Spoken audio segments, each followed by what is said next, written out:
السلام علیکم، شروع اللہ کے نام سے جو بہت مہربان اور نہایت رحم والا ہے۔ آج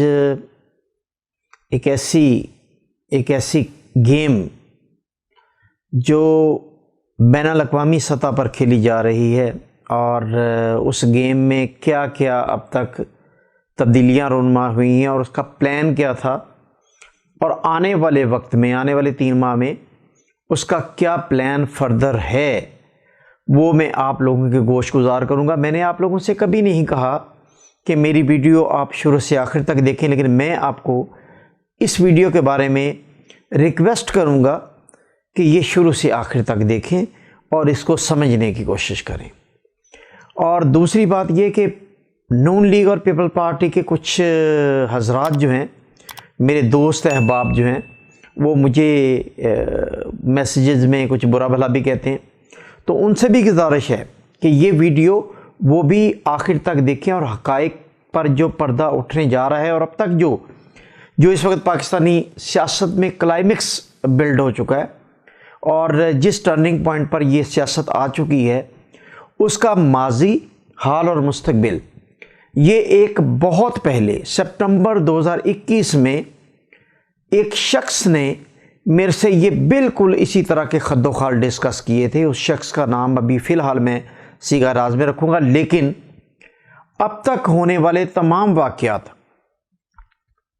95% اسی طرح ہو رہے ہیں جس طرح کہ یہ سپتمبر 2021 میں یہ بات میرے نالج میں آئی تھی۔ اب آپ حیران ہوں گے اس بات پر، یعنی میں ایک جرنلسٹ ہوں اور میں بھی حیران ہوں کہ اتنا شاندار سکرپٹ تینوں اطراف سے لکھا جا رہا ہے اور اتنی شاندار گیم جو ہے وہ کھیلی جا رہی ہے چاروں اطراف سے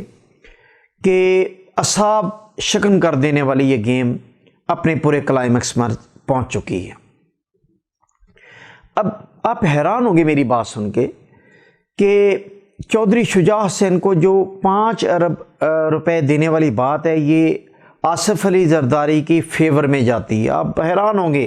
کہ یہ فیور میں کیوں جاتی ہے، یہ میں آج آپ کو بتاؤں گا کہ کس طرح اس کی فیور میں جاتی، اور آصف علی زرداری چاہتے تھے کہ یہ خبر منظر عام پر لائی جائے۔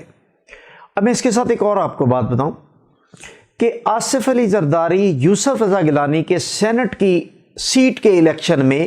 جو ویڈیو منظر عام پر آئی تھی پیسے کی آفر والی، وہ بھی آصف علی زرداری اور متعلقہ افراد کے ایما پر منظر عام پر بھیجی گئی تھی۔ اب یہ بھی آپ کے لیے بڑی حیرت کی بات ہوگی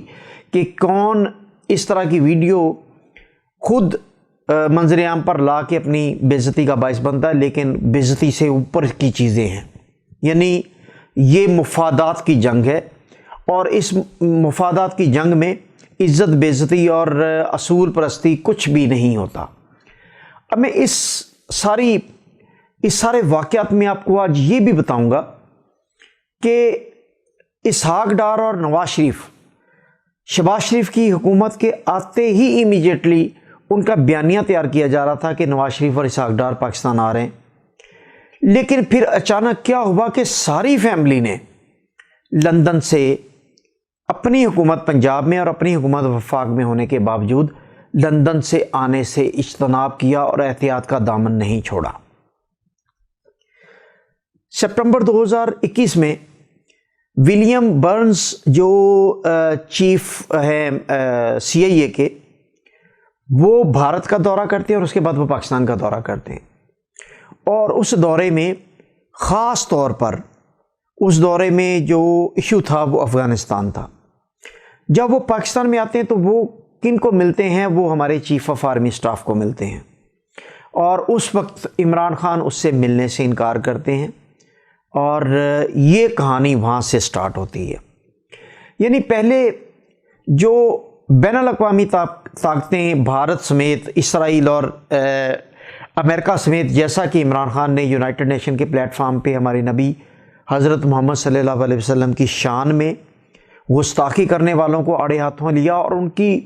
جو عزت اور ان کا جو احترام مسلمانوں کے دل میں ہے اور مسلمان اس کے لیے کس حد تک جا چکے، وہ آواز جب بلند کرتے ہیں تو تمام بین الاقوامی طاقتیں عمران خان کو پاکستان کا سربراہ نہیں دیکھنا چاہتی تھیں۔ لیکن اس بھڑکتی ہوئی آگ میں افغانستان میں جو جگ ہسائی ہوئی امریکہ کی اور جو بری طرح شکست ہوئی امریکہ کی، اس میں اہم کرداروں کا عمران خان کے ساتھ جڑا ہونا اس کو مزید تقویت دینے لگا۔ اور اس ساری کہانی اور اس سارے قصے میں 3-4 طاقتیں، یعنی ایک طرف امریکہ، CIA، موساد اور را، یہ انوالو تھی۔ دوسری طرف پاکستان کے اندر میں وہ طاقتیں جو عمران خان کو پنپتا ہوا نہیں دیکھنا چاہتی تھیں، جو یہ چاہتی تھیں کہ عمران خان اگر اور سٹیبل ہوتا ہے اور اسی طرح کے معاملات چلتے ہیں تو ان کے ہاتھ سے گیم نکلتی چلی جائے گی، وہ طاقتیں اس میں دوسرا کردار تھیں۔ تیسرا کردار ہماری مارخور، یعنی ہماری انٹیلیجنس ایجنسیاں اور ہماری اسٹیبلشمنٹ، اس میں تیسرا بڑا کردار تھی اس ساری کہانی اور سارے قصے کا۔ اور چوتھا کردار جو تھا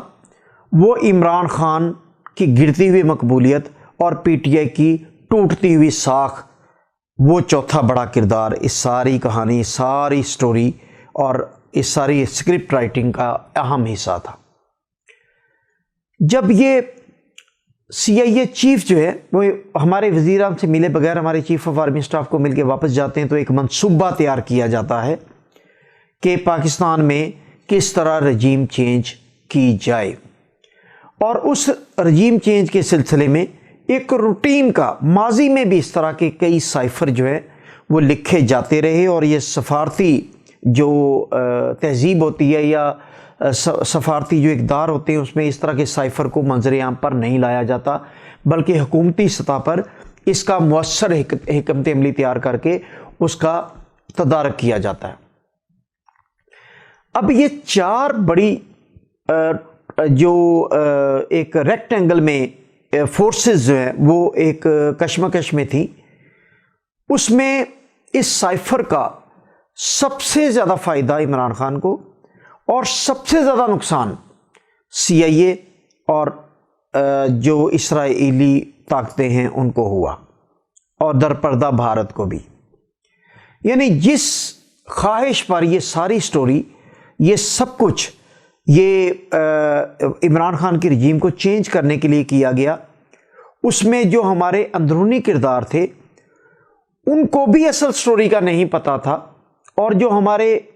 نون لیگ کے قیادت اور پیپلز پارٹی کی قیادت دونوں ڈیفرنٹ پیج پر ہیں۔ اور آپ کو مزے کی بات بتاؤں کہ ہماری ملٹری اسٹیبلشمنٹ اور مارخور بھی ڈیفرنٹ پیج پر ہیں، اور اس ساری معاملے کا پاکستان میں صرف 3 افراد کو پتہ ہے، اور ان 3 افراد میں جو تیسرا فرد ہے وہ عمران خان کا کلوز ترین شخص ہے، جس کی خواہش پر شیخ رشید کو اسٹیبلشمنٹ کے ساتھ نیگوشیشن اور ڈائلاگ اور معاملات رابطے ٹھیک کرنے کے حوالے سے روکا گیا کہ آپ نے اس میں انٹروین نہیں کرنا، جبکہ سب سے اہم جو کردار ہو سکتا تھا وہ شیخ رشید کا ہو سکتا تھا۔ اسٹیبلشمنٹ کے ساتھ جو روابط تھے وہ سب سے عمدہ اور اچھے روابط شیخ رشید کر سکتا تھا، اس کا ماضی کا ایکسپیرینس تھا اور ان کے ساتھ اس کے تعلقات بہت اچھے تھے۔ ویڈیو اگر لمبی ہوگی تو میں اس کے 2 پارٹ کروں گا، تاکہ آپ کو کم از کم آج یہ میں تاریخ کا حصہ بنانے جا رہا ہوں یہ ساری بات، کیونکہ اب یہ اس یو ٹرن پر بات آ گئی ہوئی ہے کہ اب یہ کچھ دیر بعد یہ منظر عام پر آ جائے گی، یہ سب کے سامنے آ جائے گی۔ تو میں یہ چاہتا ہوں کہ جو سٹوری مجھے 8-9 ماہ پہلے بتائی گئی تھی، اس سٹوری کو کم از کم میں کریڈٹ لوں کہ میں عوام کو سب سے پہلے آگاہی دینے میں سب سے پہل میں نے کی تھی۔ اب یہ سارا سینیریو تھا پاکستان کی سیاست کا، اس میں جو نون لیگ کو پینک تھا وہ ان کے فرد جرم اور ان کے کیسز کو منطقی انجام تک پہنچانے کے لیے عمران خان جس طریقے سے FIA اور نیب اور جو عدلیہ کا نظام مضبوط کرنے جا رہے تھے، وہ ان کو خوف تھا، اس خوف کے عالم میں اور حکومت سازی کے شوق اور لالچ میں مریم نواز، شہباز شریف، حمزہ شہباز اور نواز شریف ٹریپ ہوئے۔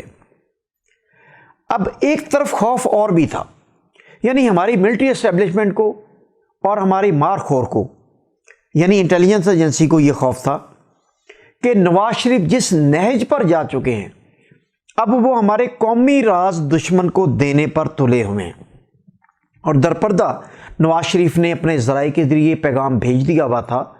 کہ اب اگر تم لوگ سیدھے راستے پر نہیں آتے اور ہمارے خلاف اس طرح کا یہ ساری مہم نہیں روکتے تو ہم وہ راز جو ہمیں پچھلے 30 سال سے پتہ ہے کہ ہماری انٹیلیجنس ایجنسیوں نے افغانستان میں اور باقی جگہ پر کیا کچھ کیا، اور ہماری ملٹری اسٹیبلشمنٹ کی بیسیکلی مشرف سمیت افغانستان میں اصل پالیسی کیا تھی، اور ہم نے امریکہ کے خلاف کس طرح اس جنگ میں ہم نے فتح حاصل کی اور افغانستان میں امریکہ کو عبرتناک شکست کا سامنا کرنا پڑا۔ اور اس کے علاوہ بھارت کے ساتھ جو حالات ہیں ان کا بھی نواز شریف نے واضح طور پہ یہ دھمکی دی تھی اس بارے میں کہ وہ تمام دشمن ممالک کو وہ سارے سیکرٹس جو ہیں جو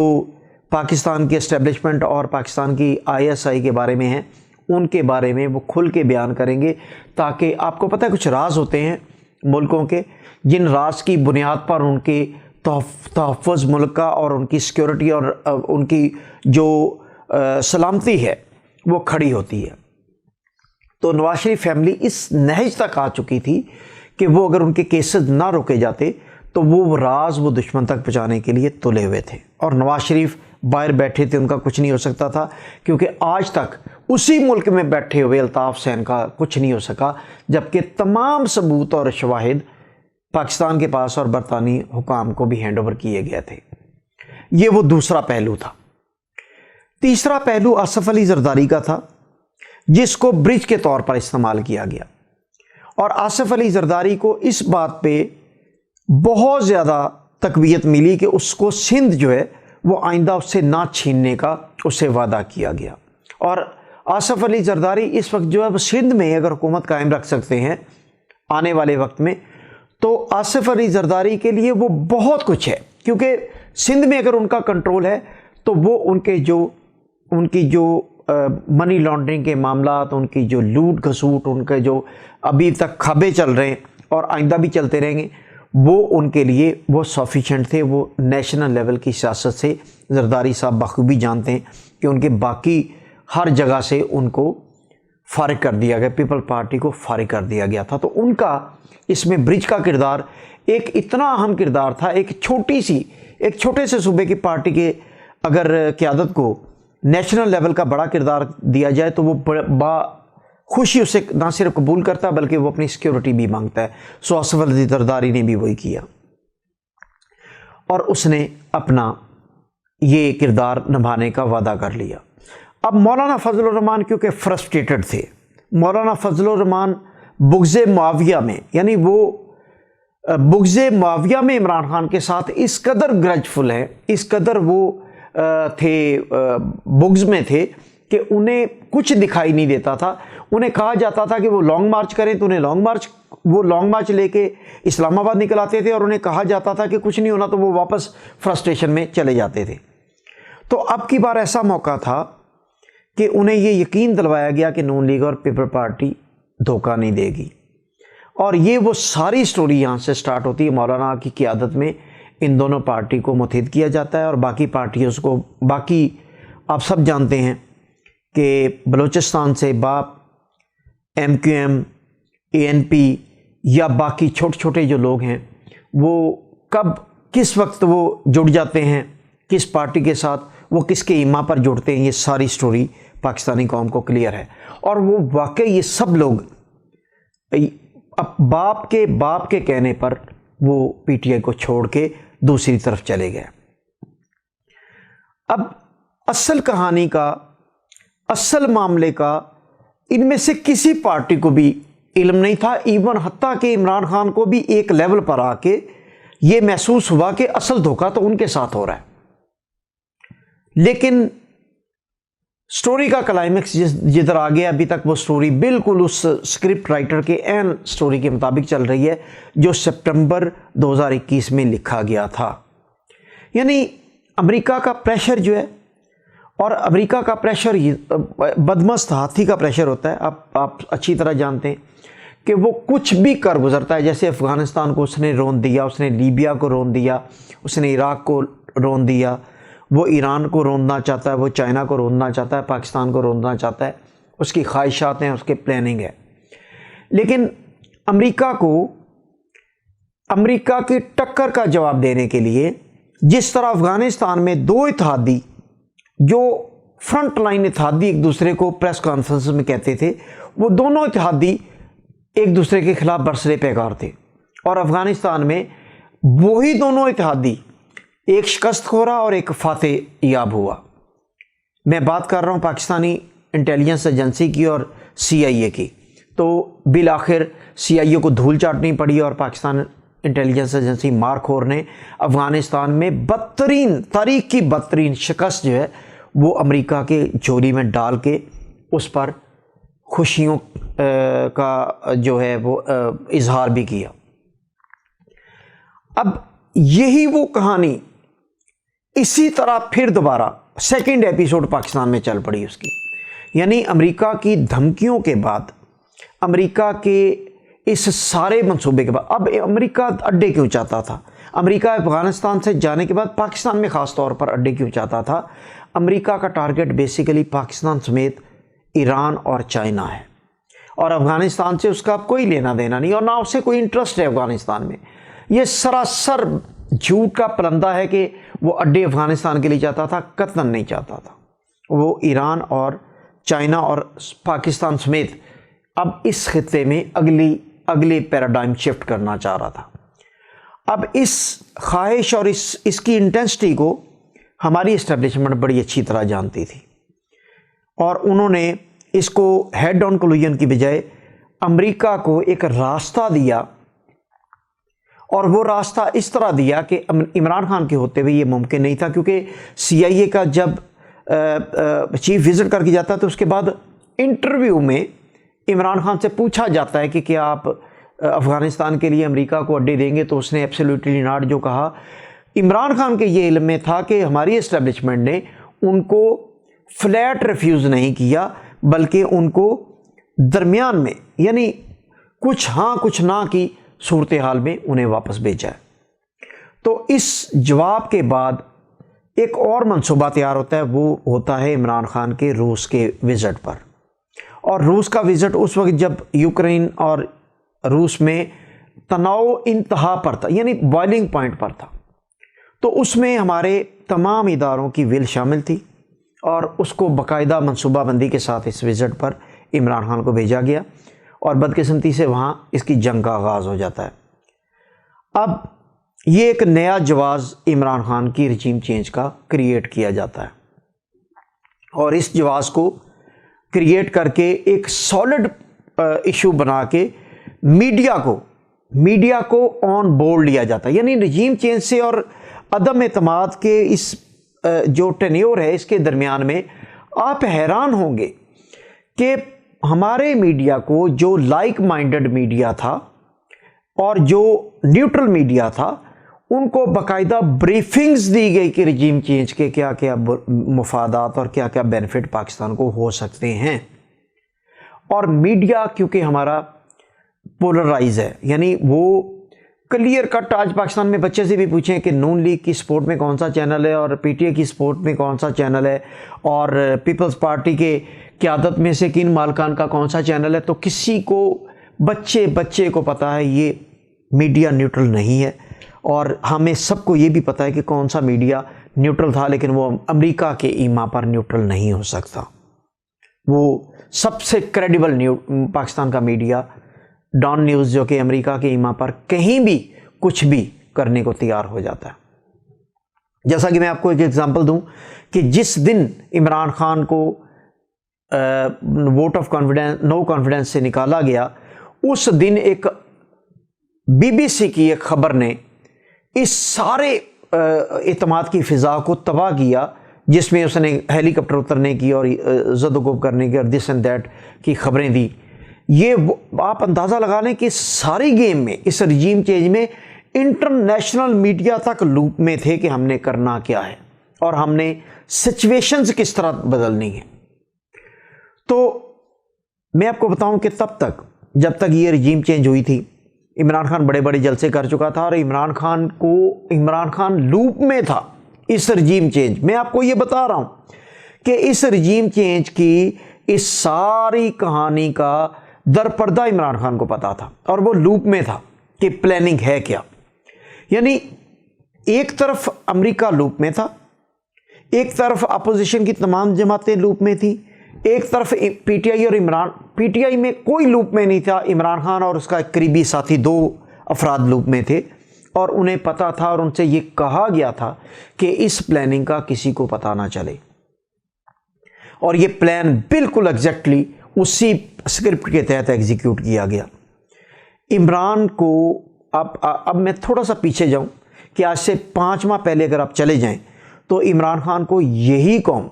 جھولیاں اٹھا کے اور بددعائیں دے رہی تھی اور گالی گلوچ کر رہی تھی مہنگائی کا. حالانکہ یہی لوگ یہ میڈیا پر آ کے کہتے ہیں کہ عمران نااہل ہے اور اس نے اتنی مہنگائی کر دی، اس نے عوام کا جینا دوبر کر دیا، جبکہ یہ سب جانتے تھے کہ یہ مہنگائی نہ صرف پاکستان میں، ترکی میں 4 گنا پیٹرول مہنگا ہوا، امریکہ، برطانیہ، فرانس، اٹلی، دنیا کا ہر ملک، چائنا ایون، وہاں پر بھی انڈسٹری بند ہوئی اور وہاں پر بھی مہنگائی جو ہے وہ 3-3 4-4 گنا بڑھی. اور امریکہ اور برطانیہ جیسے شہروں میں، ملکوں میں، ان کے شہروں میں باقاعدہ عوام اسٹرائک ہڑتالیں کرنے کے لیے روڈز پر نکلی اور اسی طرح یورپ میں بھی ہوا. لیکن سارا ملبہ عمران خان پر گرایا گیا جان بوجھ کے. ابھی سارے اسکرپٹ میں کیا تھا؟ 5 میجر الزامات تھے عمران خان پر. میں آپ کی گوش گزار کروں جو اپوزیشن کی طرف سے مسلسل 3 سال سے لگائے جا رہے تھے. پہلا الزام تھا سلیکٹ. میں آپ سے اب سوال کرتا ہوں، آج آپ یہاں کھڑے ہیں، اب مجھے بتائیں کہ ایک طرف 13 جماعتیں ہیں، اسٹیبلشمنٹ ہے، بیوروکریسی ان کے ساتھ کھڑی ہے. اب یہ بتائیے کہ سلیکٹ کا آج ننگے ہو کے یہ ٹائٹل کس کے ماتھے پر جھومر کی طرح لٹکا ہوا ہے؟ عمران خان اس ٹائٹل سے بری الزمہ ہو گیا. نمبر 1. نمبر 2، دوسرا ٹائٹل عمران خان کو دیا گیا نااہل، اور یہ بھی ڈیلیبریٹلی یہ مائنز لگا کے عمران خان کو حکومت دی گئی. عمران خان 1.5 سال کھڑا ہی نہیں ہو سکا اپنے پاؤں پر، معیشت کو نہیں کھڑا کر سکا. اتنی مائنز لگائی گئی تھی، یعنی آپ کی اکانومی کو ڈبو کے عمران خان کو دیا گیا تھا اور طے شدہ تھا کہ اس کو ہم نے نااہل پہلے 6 ماہ میں ایک بیانیہ تیار کرنا ہے. آج 4 ماہ بعد، 3.5 ماہ بعد، نااہل کا جھومر جو ہے وہ کس کے ماتھے پر سجا ہوا ہے؟ عوام خود انالیسس کر لے، میں کچھ نہیں کہتا، عمران خان کے ماتھے سے وہ غائب ہو گیا. نمبر 3، عمران خان کو یہ کہا جاتا تھا کہ یہ عمران خان جو ہے یہ پولیٹیشین نہیں ہے اور عمران خان کو پولیٹکس نہیں آتی عمران خان کو. تو آج 3.5 ماہ کی پولیٹکس میں پولیٹکس کسے نہیں آتی، یہ پاکستانی عوام خود فیصلہ کر لے کہ اس نے ایک سائفر کی بنیاد پر پوری اپوزیشن کو لپیٹ کے ڈسٹ بن میں پھینک دیا. اب یہ جو لوگ کہتے ہیں کہ ایک زرداری سب پر بھاری ہے، تو زرداری جو پیسہ بانٹ کے سیاست کرتا ہے، یہ تو ایک مقصود چپڑاسی بھی کر سکتا تھا. یعنی پیسہ دے کے اگر آپ مجھے بھیجیں، مقصود چپڑاسی کو بھیج دیں یا کسی عام آدمی کو بھیج دیں یا زرداری کو بھیجیں، وہ چاروں ایک برابر ہیں. یعنی کروڑوں روپے دے کے آپ کسی کو خریدنا ہے، وہ آپ کسی بھی بندے سے کام کروا سکتے ہیں، کسی کلرک سے بھی کروا سکتے ہیں. وہ کوئی سیاست نہیں ہے. سیاست یہ ہے کہ آپ پبلک اوپینین اتنی اسٹرانگ بنا لیں کہ آپ کی اپوزیشن کی 13 جماعتوں کے جو قائدین ہیں وہ عید نماز پڑھنے کے لیے کسی مسجد میں نہ جا سکیں. یعنی یہ پہلی مرتبہ ایسا ہوا ہے کہ بیرون ملک برطانیہ بھی اگر یہ میٹنگ کرنے گئے تو خفیہ مقام پر میٹنگ ہوئی ہے، پبلکلی وہ میٹنگ کرنے کے قابل بھی نہیں رہے. عید نماز تو بڑی دور کی بات ہے. اور میری صحافت میں پہلی مرتبہ 12-13 سال میں ایسا ہوا ہے. ورنہ میں جب بیورو چیف تھا یا میرے دوست بیورو چیف ہوا کرتے تھے چینل کے، تو ہم عید کی نماز کی ڈیوٹیز DSNG ڈپلائی کیا کرتے تھے کہ صدر نے کدھر پڑھنی ہے، وزیر اعظم نے کدھر پڑھنی، وزیر اعلیٰ نے کدھر پڑھنی، گورنر نے کدھر پڑھنی. یہ پہلی عیدیں ایسی گزری ہیں کہ انہوں نے اپنے گھروں میں اپنے ملازموں کے ساتھ عیدیں پڑھی ہیں. تو سیاست عمران خان کو نہیں آتی، یہ بھی جھومر 13 جماعتوں کی قیادت کے سر پہ چلا گیا۔ ایک الزام عمران خان پر بہت کلیئر لگایا جاتا تھا کہ یہ پبلک گیدرنگ تو کر لیتا ہے لیکن یہ الیکشن مینیج نہیں کر سکتا، یعنی یہ بھی بہت بڑا الزام تھا کہ یہ الیکشن مینیج نہیں کر سکتا۔ عمران خان نے یہ 20 سیٹوں کے ضمنی انتخابات پر جب تمام اختیارات، تمام طاقت اور پنجاب اور وفاق کے تمام وسائل استعمال کیے گئے اور انتظامی اور پولیس اور عدلیہ اور الیکشن کمیشن تمام مل کے 13 پارٹیز کے ساتھ اس الیکشن کو مینیج کر رہے تھے، 25 ہزار جعلی ووٹ ڈال کے گھروں میں مطمئن بیٹھے تھے کہ ہم 7 ہزار کے مارجن سے جیت جائیں گے۔ تو عمران خان نے الیکشن مینیج کر کے ان کو یہ بھی جھومر ان کے ماتھے پر لگا دیا کہ یہ جعلی ووٹ بھگتا کے بھی الیکشن مینیج نہیں کر سکے۔ 5واں بڑا، سب سے بڑا الزام عمران خان پر یہ تھا کہ وہ اسٹیبلشمنٹ کی مدد کے بغیر کچھ کر ہی نہیں سکتا۔ تو یہ ان 3.5 ماہ میں عمران خان کو اس الزام سے بھی بری الزما کروا دیا گیا کہ وہ اکیلا 13 جماعتیں، اسٹیبلشمنٹ، عدلیہ، چیف الیکشن کمیشن اور جتنا بھی مافیا ہے پاکستان کا، وہ سب مل کے اکیلے عمران خان کا مقابلہ کرنے کے قابل نہیں رہے۔ تو یہ 5 بڑے الزامات عمران خان پر 3.5 سال تھوپے جاتے رہے، وہ 3.5 سال میں یہ 5 کے 5 الزام دھل گئے۔ اب کلائمیکس پر آگی بات، یعنی اب یو ٹرن ہونے لگا یہ سب کچھ۔ جو نیوٹرلز تھے وہ پہلے بھی نیوٹرلز نہیں تھے، جب عمران خان کے ساتھ تھے تب بھی نیوٹرلز نہیں تھے، جب وہ نیوٹرلز کہہ رہے تھے وہ تب بھی نیوٹرلز نہیں تھے، وہ ان ساری 13 جماعتوں کو بیک اپ دے رہے تھے اور ان 13 کی 13 جماعتیں ان کے بیساکھیوں پر تھی۔ یہ جھومر بھی ان کے ماتھے پر لگ چکا ہے کہ یہ سلیکٹڈ بھی ہیں اور ان کی جولی میں بیٹھ کے بھی حکومت پر آئے ہیں۔ تو اس وقت بھی نیوٹرلز نیوٹرل نہیں تھے، اور میں آپ کو اب یہ بھی بتا دوں کہ اب بھی نیوٹرلز نیوٹرل نہیں ہیں، وہ نیوٹرلز نہیں رہ سکتے۔ جس طرح بالکل پینٹاگون امریکہ میں حکومت میں نیوٹرل نہیں رہ سکتا، اسی طرح ہمارے بھی مارخور اور اسٹیبلشمنٹ نیوٹرلز نہیں رہ سکتی ملکی معاملات میں۔ اور میں آپ کو یہ بتاؤں کہ کسی بھی ملک میں جب خانہ جنگی ہوتی ہے یا اس پر جنگ مسلط ہوتی ہے، اس کا افغانستان ہو، عراق ہو، لیبیا ہو، یمن ہو، کوئی بھی کشمیر ہو، کوئی بھی خطہ ہو، جب اس پر جنگ مسلط ہوتی ہے تو سب سے زیادہ نقصان آرمی کا ہوتا ہے، یعنی سب سے زیادہ ڈھونڈ ڈھونڈ کے جرنیل، کرنیل، بریگیڈیئر ان کو قتل کیا جاتا ہے جب کسی بھی ملک میں خانہ جنگی ہوتی ہے۔ تو وہ کیسے نیوٹرل ہو سکتے ہیں کہ وہ ملک کو اس حال میں چھوڑ دیں کہ ملک میں خانہ جنگی ہو جائے اور ملک میں خانہ جنگی ہونے کے بعد اس نہج تک آ جائے کہ سب سے بڑی ہماری جو عطاب میں آئے گی وہ پاکستان کی آرمی آئے گی، لہٰذا وہ نیوٹرل نہیں رہ سکتے۔ اب وقت ہوا چاہتا ہے یو ٹرن کا۔ اب اس سکرپٹ کے عین مطابق یو ٹرن کا ٹائم شروع ہوا چاہتا ہے پچھلے 17 تاریخ سے آنورڈ۔ اب آپ ایک بات نوٹ کریں گے کہ اپوزیشن کی تمام جماعتیں اب ان کو اسی طرح کی منہ کی بواسیر ہوگی جس طرح کی انہوں نے ووٹ کو عزت دیتے ہوئے انہیں بواسیر تھی، اسٹیبلشمنٹ، عدلیہ کے خلاف، ہمارے انتظامیہ کے خلاف اور ہمارے ملکی وہ تمام سابق استعداد کار اور سابق جو طاقت کے محور حلقے ہیں ان کے خلاف یہ بھرپور کیمپین لانچ کرنے جا رہے ہیں پھر دوبارہ۔ اور آج آصف علی زرداری دبئی روانہ ہو گئے۔ ہاں، اب یہ کیونکہ ویڈیو بہت لمبی ہوگی، میں آپ کو اکتوبر نومبر تک کیا ہونے جا رہا ہے یہ اپنی اگلی ویڈیو میں بتاؤں گا۔ میرے چینل کو سبسکرائب کریں اور آپ اس سٹوری کو، یہ تاریخ کا حصہ رہے گی اور آپ اس سٹوری کو لفظ با لفظ ٹھیک پائیں گے۔ تو میں اگلی جو اس کی ایپیسوڈ میں اس میں وائنڈ اپ کروں گا اور آپ کو بتاؤں گا کہ کون کون سا کردار کہاں کہاں فٹ بیٹھا اور اس ساری سکرپٹ کو صیغہ راز کس طرح رکھا گیا اور اس کو کس طرح امپلیمنٹ کیا جا رہا ہے، اور CIA ایک مرتبہ پھر بڑی شکست کا سامنا کرنے جا رہی ہے۔ اور اسی طرح آصف علی زرداری کو کس حد تک پتہ تھا اس سارے سکرپٹ کا، یہ میں اگلی ایپیسوڈ میں آپ کو نومبر تک کے ہونے والے حالات کے بارے میں بھی آپ کی گوش گزار کروں گا. بہت شکریہ.